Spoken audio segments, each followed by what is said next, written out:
Hai guys, sahabat-sahabat saya, teman-teman saya, dimanapun teman-teman berada. Kita jumpa lagi bersama saya, Bro Rudal. Video kali ini saya ingin melanjutkan sebenarnya video saya sebelumnya. Ngobrol-ngobrol judulnya tentang pengadaan barang dan jasa pemerintah. Nah, kali ini saya ingin membicarakan, menyampaikan apa yang saya tahu, apa yang saya alami tentang pengadaan barang dan jasa pemerintah. Temanya video kali ini saya akan bicara tentang perencanaan pengadaan barang dan jasa pemerintah. Ya, tapi teman-teman, sebelum saya mulai bincang-bincangnya dengan teman-teman semua dan sahabat-sahabat saya tak nyanyi dulu ya, izin nyanyi dulu. Karena buat saya nyanyi itu adalah terapi jiwa ya. Untuk mengolah rasa. Rasa ini perlu diolah juga rupanya ya teman-teman. Bukan cuma olah pikir tapi olah rasa ya. Supaya empati, sensitivitas kita, kepedulian kita pada orang lain itu, rasa cinta, rasa kasih mudah-mudahan tetap terasah di jiwa kita. Oke, izinkan saya bernyanyi sebentar saja. Mohon maaf kalau ada yang kurang berkenan barangkali ya teman-teman. Namanya juga penyanyi amatir. Oke, selamat mendengarkan.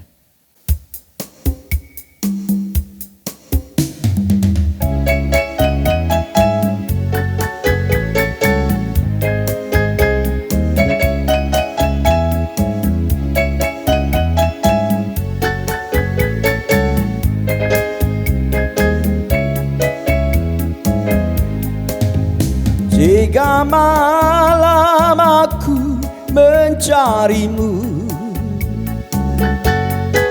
jika malam hatiku sunyi, di manakah engkau sayang? Ku ingin kau lekaslah datang, tapi kini tak ku temui. Berangkatlah aku sendiri di medan bakti, kita berjanji esok lusa kan berjumpa lagi. Ku ingin izinmu sayang, jok melepas aku berjuang. Relakan aku, oh kasih, membela nusa dan bangsa, membela nusa dan bangsa.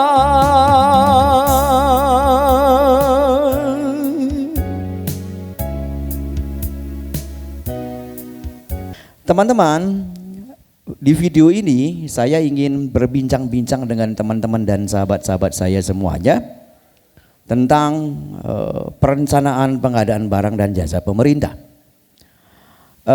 Ini sebagai lanjutan dari video saya sebelumnya yang memperbincangkan di video itu, yang mungkin teman-teman bisa tonton video yang sebelumnya ya di channel Bro Rudal, tentang gambaran umum pengadaan barang dan jasa pemerintah.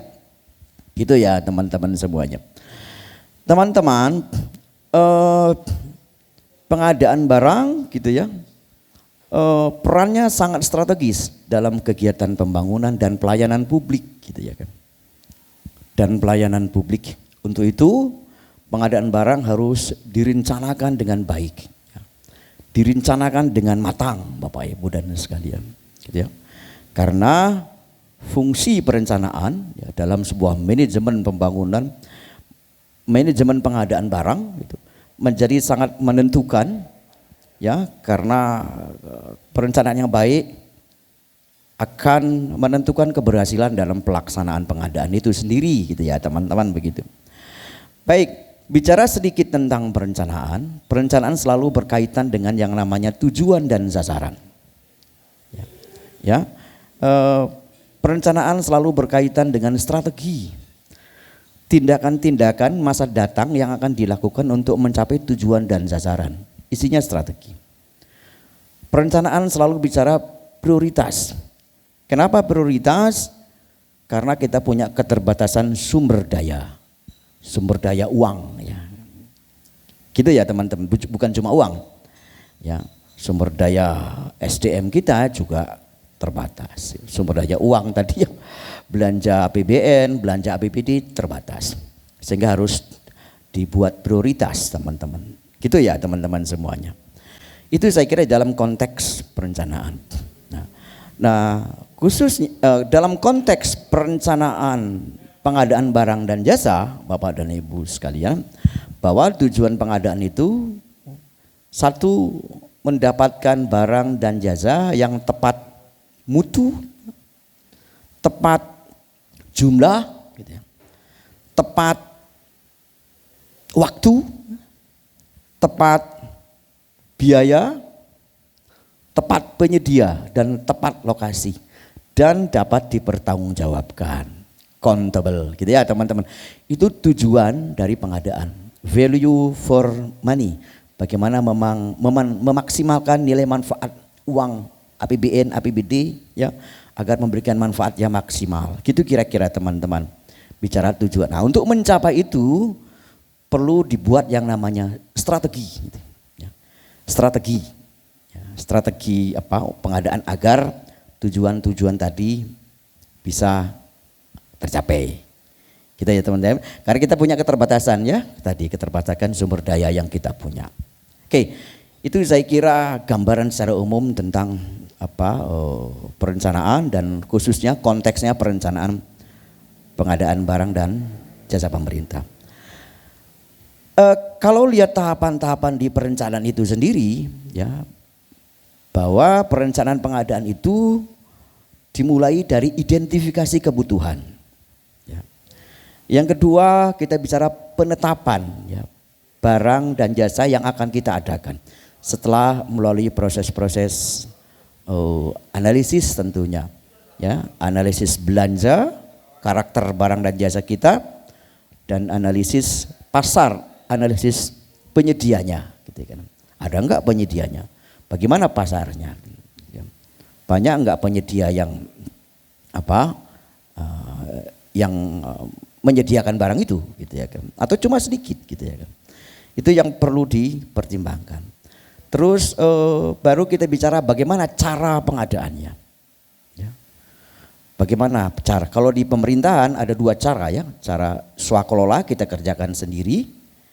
Kalau itu menjadi tugas dan fungsi kita dan kita punya ilmunya dan kita punya kemampuan untuk itu. Terus melalui jasa penyedia, ya. Bagaimana metode pemilihannya nanti, gitu. Sebagai sebuah strategi, ya. Apakah melalui proses tender atau non tender, gitu, ya. Gitu teman-teman. Jadi tadi tentang cara pengadaan. Terus berikutnya, sebelumnya kita bicara pemaketan pekerjaan, ya, pemaketan. Pemaketannya perlu dilakukan untuk memudahkan dalam mencari penyedia. Ya, kalau bicara pengadaan orientasinya ada output, keluaran, gitu. Yang kedua ketersediaan barang itu sendiri, karena kalau belinya banyak nggak mungkin satu penyedia, gitu ya kan. Gitu ya teman-teman.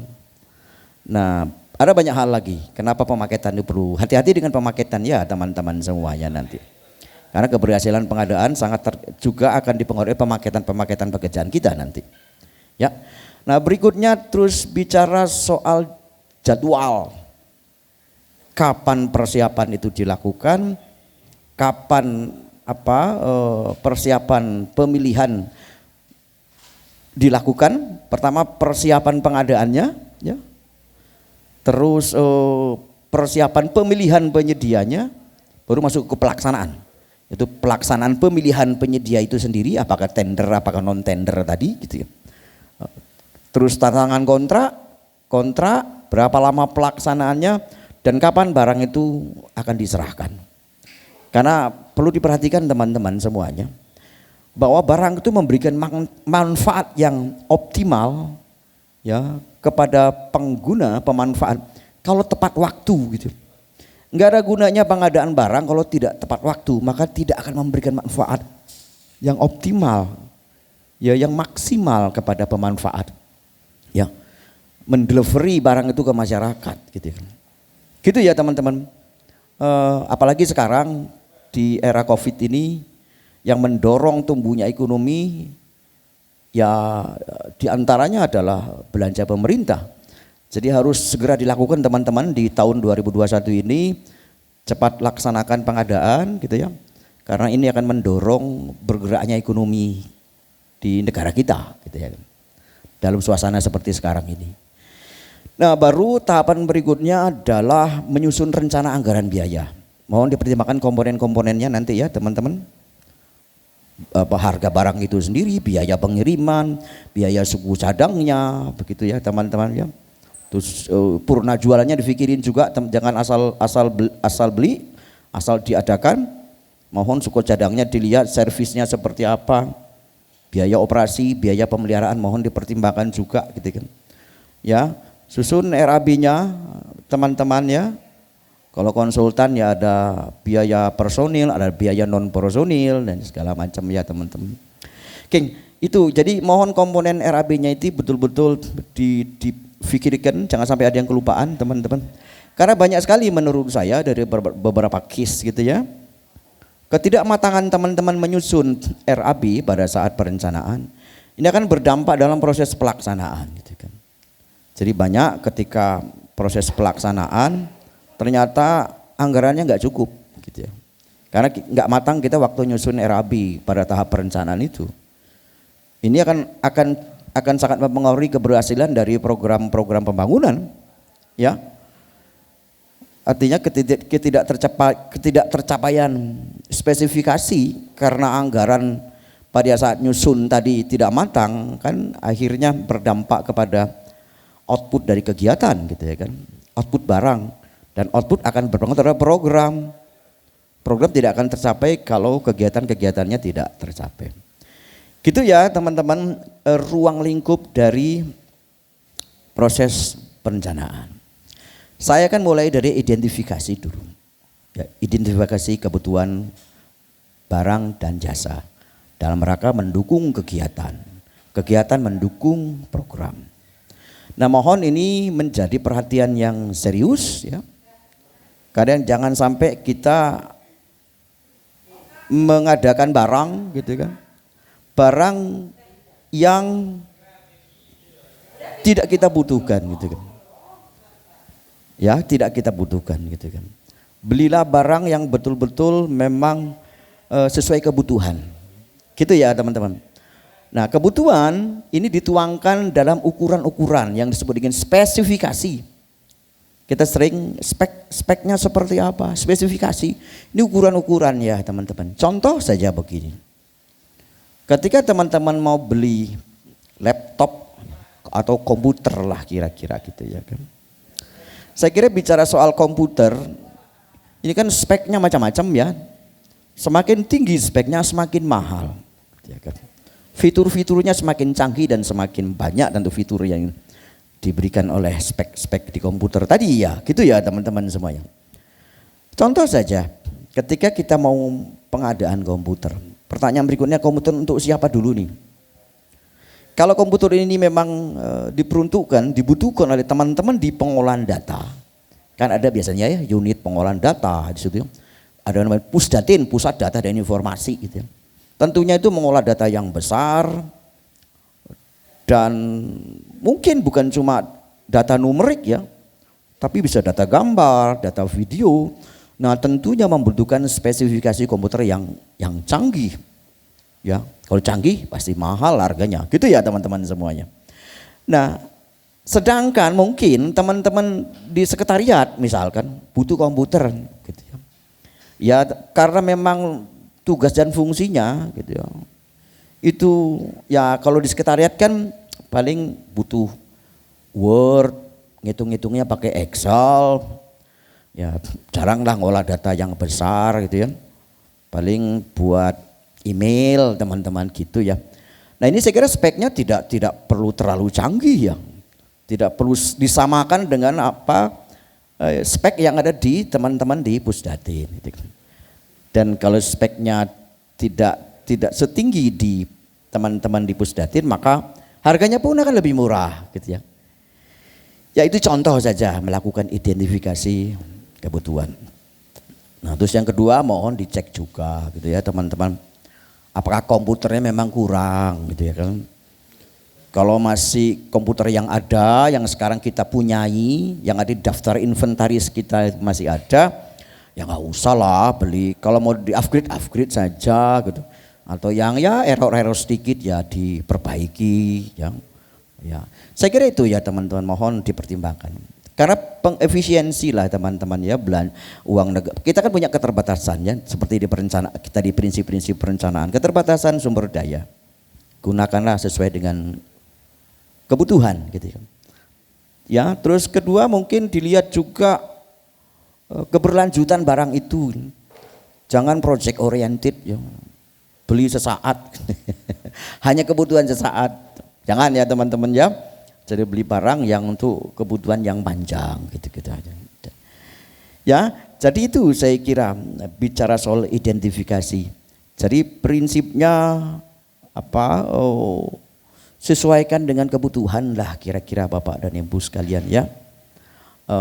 Karena kembali tadi anggaran negara, anggaran APBN, APBD terbatas gitu. Oke, itu saya kira bicara identifikasi kebutuhan. Mohon ini dibahas betul sehingga nanti barang dan jasa yang kita akan adakan gitu ya kan. Itu betul-betul barang sesuai dengan kebutuhan gitu ya teman-teman semuanya. Nah begini Bapak Ibu sekalian, ada sedikit tambahan mungkin dari apa yang saya sampaikan tadi. Tapi spek terlalu rendah juga jangan gitu ya kan. Spek terlalu rendah juga jangan. Atau dalam kasus komputer tadi, teman-teman di Pusdatin kalau speknya ikut spek yang di sekretariat tadi ya nggak akan jalan, tugas dan fungsinya nggak akan maksimal teman-teman bekerja gitu ya, karena keterbatasan kemampuan komputernya gitu ya kira-kira teman-teman. Atau contoh juga beli AC, AC ruangannya kecil kok beli AC yang PK-nya besar ya kedinginan. Tapi sebaliknya ruangannya besar beli AC-nya kecil, PK-nya cuma setengah PK. Ya nggak dingin, kepanasan juga Bapak dan Ibu sekalian. Ya itu anu sederhana ya Bapak Ibu teman-teman semuanya gitu kan. Genset contoh. Pengadaan genset, kita butuh genset gitu. Ini akan berbeda genset yang dibutuhkan oleh teman-teman yang non jauh di sana ya mungkin di situ PLN supply listrik dari PLN masih kurang dan suka hidup dan mati dan hidup. Maka spek gensetnya itu harus spek yang handal, yang kuat 24 jam dia menyala. Gitu. Nah sedangkan spek yang di kantor mungkin ya di lokasi kantor yang di perkotaan misalkan, yang suplai PL listriknya cukup Bapak dan Ibu sekalian, dan matinya juga jarang, kalaupun mati sejam 2 jam, ya saya kira spesifikasinya tidak perlu yang seperti genset yang dibutuhkan teman-teman non jauh di sana ya kira-kira gitu. Ya yang penting dia cepat menyala maksudnya, kehandalan bisa nomor berikutnya. Gitu ya teman-teman. Ini bicara soal spesifikasi, ini perlu diidentifikasi ya teman-teman. Ya. Identifikasi ya, baru nanti dituangkan dalam spesifikasi sebagai ukuran-ukuran ya. Baru nanti kita analisisnya, kita analisis ya Bapak teman semua. Dianalisis pola belanjanya seperti apa, terus dianalisis pasarnya. Ya. Jangan sampai kita mau adakan barang tapi penyedianya tidak ada gitu ya. Atau penyedianya terbatas gitu ya kan. Gitu ya teman-teman. Itu perlu didesain ya. Perlu direncanakan. Gitu ya teman-teman semuanya. Jadi saya kira itu ya bicara soal identifikasi tahapan awal dari proses perencanaan.